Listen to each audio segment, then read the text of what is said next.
Hola Aldo, ¿qué tal? Buenas tardes. Estamos acá con Aldo Centurión López desde Paraguay, con una muy interesante visión estratégica que él tiene con mucha experiencia del tema Mercosur como hidrovía. Así que estamos con él. ¿Qué tal? ¿Cómo andan por ahí con la pandemia y con estos temas? ¿Qué tal, profesor Gustavo? Así que contento con estar contigo y con el equipo.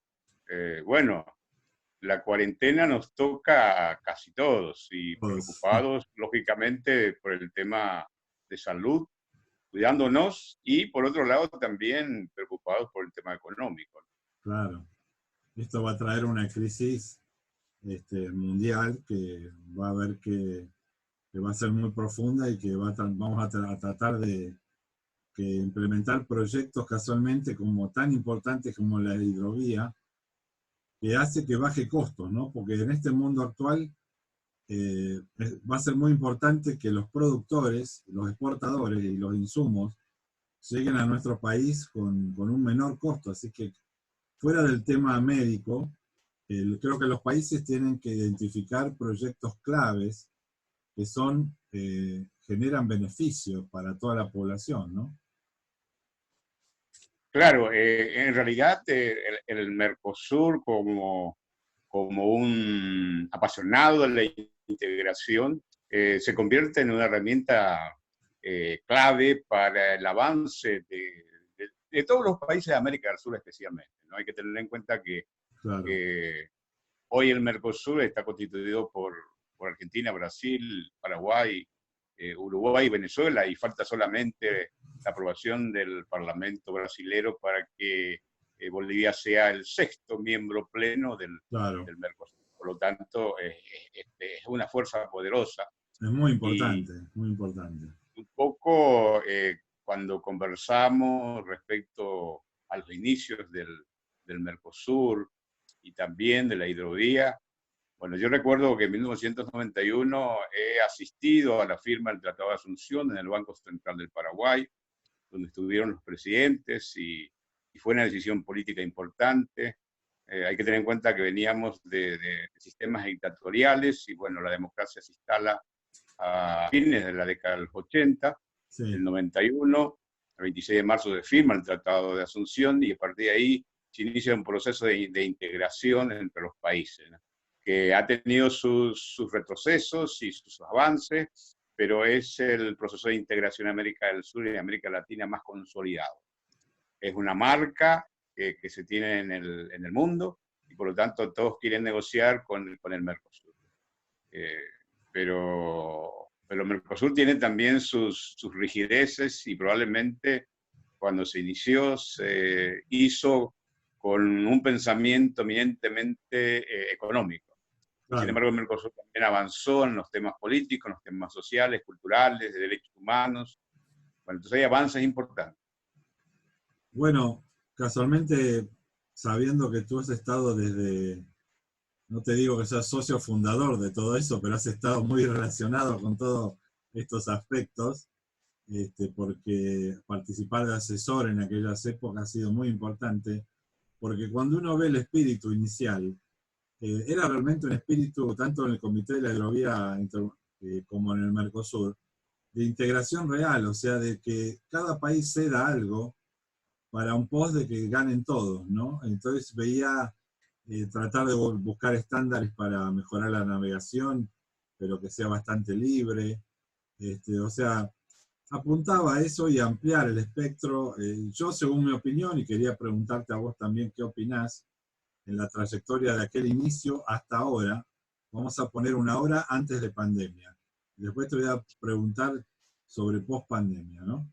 O sea, Bueno, claro, el camino del Mercosur, comparado con el bloque de Chile, el bloque andino, ¿no? Chile, con Perú, con Colombia, ¿no? Yo veo una mayor propensión al comercio exterior de esos países. Por ejemplo, estuve asistiendo, me acuerdo, al gobierno de Alan García cuando votaron en el Congreso Tratado de Libre Comercio con Estados Unidos. Y ahí fue un hecho histórico en donde Perú empezó a progresar muchísimo. No te digo que progresó por eso, pero lo que sí estoy seguro es que el Tratado de Libre Comercio con Estados Unidos no fue negativo, todo lo contrario. Y acá, desde este lado del Atlántico, creo que pensamos que esas cosas no son buenas. De hecho, por ejemplo, Uruguay lo rechazó, teniendo la oportunidad. Y ahora está en vilo lo que es el tratado con Comunidad Europea, ¿no? Yo siempre esas cosas las considero positivas mientras cada uno busque y haga un equilibrio de intereses. ¿Cuál es tu opinión en los avances que ha habido desde aquel inicio, tanto en lo del Comité Intergubernamental de Hidrovía como Mercosur? Bueno, yo suelo decir que la hidrovía es hija del Mercosur Mm. y ahí se demuestra una integración efectiva. Hay que tener en cuenta que, por ejemplo, el caso del traslado e inversión importante de Argentina y Uruguay, principalmente a Paraguay, y también la transferencia de conocimientos sobre el tema del transporte fluvial ha sido muy importante para Paraguay y para la hidrovía, reduciendo costos, lógicamente, ¿no? Pero cuando los países van a la integración, van con una mochila, con cosas positivas y con cosas negativas, ¿no? Claro, Y los avances se dan fundamentalmente dependiendo, uno, de lo que hace el país por la integración. Cada uno de los países deben promover la integración en cada uno de sus países. Y por otro lado, ¿qué hace el Mercosur como organización por los países que lo conforman? Hoy el Mercosur es un proceso de integración imperfecto porque tenemos una zona libre comercio imperfecta. Hay sectores como el azúcar, que todavía no está dentro de la libre circulación, así como el tema automotriz.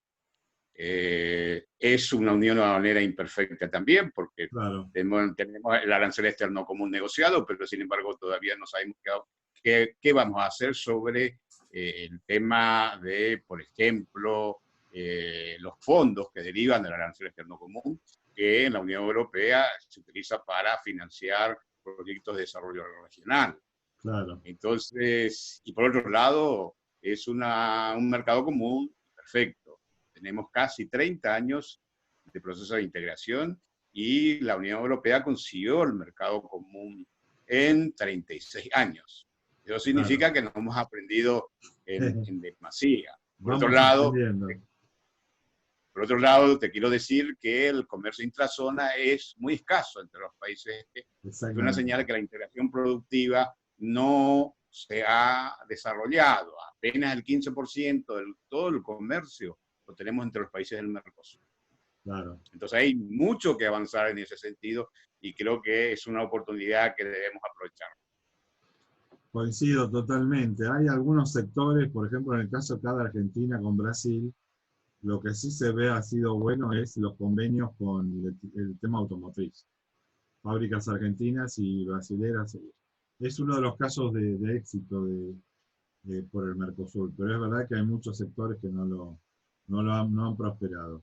Y bueno, vos sabés que acá tenemos lo malo, lo bueno de poder charlar así, de estos medios, pero lo malo es el tiempo, ¿no? Quisiéramos estar mucho tiempo, pero tenemos solamente media hora de programa. Y yo quería cerrar la entrevista contigo, y no va a ser la primera vez que nos veamos, ya va a haber oportunidades. ¿Qué pensás vos ahora en el post-crisis mundial que se genera a través del post-pandemia, ¿no? O sea, ¿qué pensás el Mercosur? ¿Qué va a pasar? O sea, las relaciones de poder entre los países, ¿cómo lo ves? Bueno, mucho de la integración depende de los liderazgos, ¿no? En primer Claro, término, el liderazgo político, que son los presidentes de cada uno de los países que lo impulsan, y las cancillerías, ¿no? Pero es muy importante también el liderazgo de los empresarios y de los trabajadores y de las propias universidades, ¿no? Si nosotros comentamos, fortalecemos nuevos liderazgos, un liderazgo en los cuales se avance, por ejemplo, en una región sin corrupción, por ejemplo, sin pobreza, con objetivos claros, es probable que, y es necesario también que un nuevo tratado aparte del Tratado de Asunción, el protocolo Europreto, el protocolo de Olivos o el de Ushuaia, de tal manera para que la integración se convierta en una herramienta de desarrollo y prosperidad para los pueblos. Es decir, los liderazgos son demasiado importantes.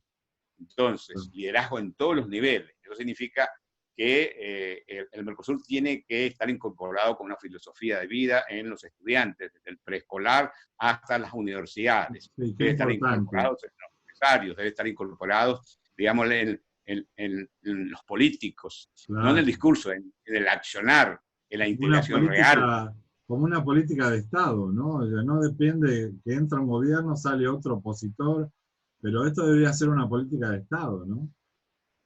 Y en realidad es una política de Estado, pero creo que no la internalizamos. Claro. No forma parte de nuestras prioridades. Y en realidad la integración lo estamos discutiendo desde hace mucho tiempo, desde hace siglos, ¿no? Hay que tener en cuenta de los sueños de los libertadores, ¿no? Y entonces ahí tenemos sueños de libertadores como San Martín o como, ¿qué te parece? como Bolívar. Hay que tener en cuenta que Paraguay, esa cultura. Claro. Y Paraguay, para terminar, sí, simplemente quería que me comentes, yo te conocí a vos a través de un medio que es extraordinario, Paraguay Fluvial, que me hicieron una entrevista, realmente esos medios aportan mucho al conocimiento, y quería que también me digas tu actividad académica y esto que he visto también muy interesante de Ciudadanos del Mercosur, ¿no? Que me comentes un poco para que también la audiencia pueda acceder y pueda entrar a conocer esos medios y informarse, ¿no? Bueno, en realidad cuando una vez en la vida uno piensa, bueno, ¿qué más puedo hacer? Entonces, pensé que era posible hacer una organización llamada Ciudadanos del Mercosur y que se creó en el año 2015, 26 de marzo, coincidiendo con la fecha del Mercosur. A partir del 2015 nosotros hicimos muchos cursos a distancia sobre el tema de integración, tratando de generar el conocimiento del Mercosur en base a mi experiencia en cuanto a las negociaciones internacionales y también las diferentes consultorías que he hecho. Yo tengo varios libros que están en Amazon, claro, y hemos capacitado a más de 300 personas, ¿no? de diferentes países del mundo, o sea, desde funcionarios de la Secretaría del Mercosur, del Instituto Social del Mercosur, los consulados y de las embajadas. Y bueno, y en este julio vamos a iniciar otra formación en el tema diplomado del Mercosur por equipos, porque la idea que estamos teniendo es que los equipos son muy importantes por país para incorporar dentro de su filosofía de vida la integración como una herramienta de desarrollo. Perfecto, perfecto. Desafíos, y hay muchas soluciones que puede dar la integración. Entonces, finalmente queremos terminar eso en un documento. Esperemos que lo podamos lanzar en cada uno de los países, y especialmente en Argentina, coincidiendo un poco con los 30 años del Mercosur, que se cumple el 26 de marzo del año 2021. Y perfecto, seguramente la presidencia pro tempore y la reunión de presidentes se va a hacer, no sé si en Buenos Aires, pero se va a hacer en Argentina. Aldo, desde ya, bueno, básicamente la sinergia con nuestra asociación va a estar dada y desde ya vamos a hacer seguramente algunas cosas juntos, porque estamos los dos en eso que se llama la gestión del conocimiento, que es poder compartir esto y que se haga una cultura en la gente para entender bien todas estas problemáticas. Te agradecemos muchísimo y bueno, muchas gracias y hasta la próxima. Bueno, gracias a ustedes, bueno, y a la audiencia también, y vaya, mis saludos desde Paraguay. Muchas gracias, Chao, hasta luego. Chao.